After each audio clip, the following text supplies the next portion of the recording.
Hi, I'm Scott Wrighton. I serve as Decatur's city manager, and every week you can click this link or join this page or wherever it is that you access the video and learn a little bit more about what's going on in your city government. A couple of topics I want to mention today start with the fact that this coming July, in the days immediately following the July 4th Independence Day celebrations, which are always a highlight during the summertime here in Decatur, but immediately following that is going to be a one-time only event. We call it Lake Fest, and that's going to be celebrating the 100th anniversary, the centennial of the creation of Lake Decatur. 100 years ago, on July's 1st, 2nd, 3rd, and 4th of 1923, the community came together with a community-wide celebration and the ribbon cutting or opening or declared done of a project that the city had been working on for a couple of years. That project wouldn't have happened. The creation of Lake Decatur itself wouldn't have happened if it wasn't for the vision and the foresight of A.E. Staley, who created it initially, of course, to help his company. But with this project and several others that A.E. Staley contributed to, made a permanent mark on the city of Decatur in so many ways. And so this celebration will not only be about the lake, but also about his vision, as well as about some thoughts and plans that the mayor and city council have for the next 100 years of Lake Decatur. And we'll be telling that story in more detail as we get closer to July. But it'll also be an event where we just have fun down by the lake. There'll be bands and a lot of other activities to celebrate just a good time for families. And most of the activities will be free because we want to make sure that people have access to the lake and can, because I've met people who have lived in Decatur many, many years and really don't avail themselves of the recreational opportunities of our beautiful Lake Decatur. One of the other topics I want to talk about today, just for your information, is that our demolition program continues and is being stepped up, and I would say is more aggressive than it's been in previous years.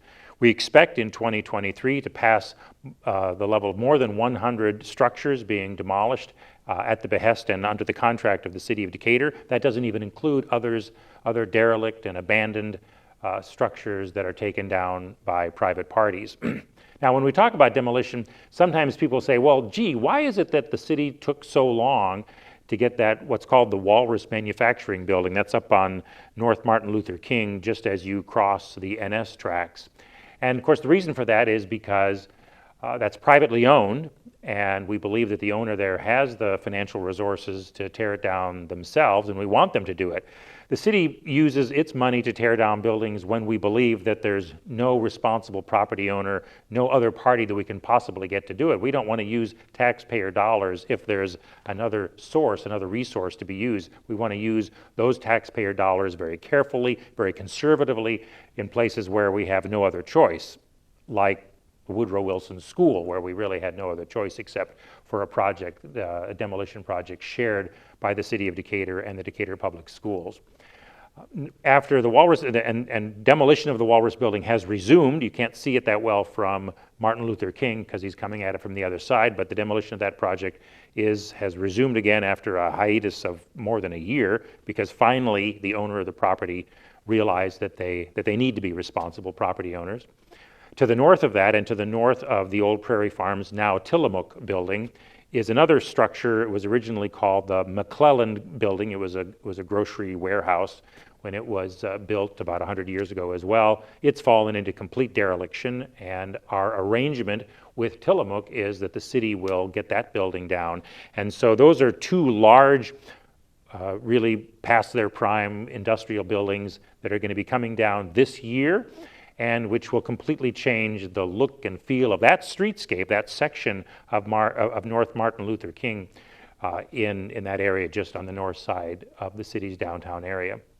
Those are perhaps more visible indications of the city's ongoing demolition of abandoned and derelict structures, but numerically we've really stepped it up in some of the residential areas, and I suspect that maybe you've seen some of that.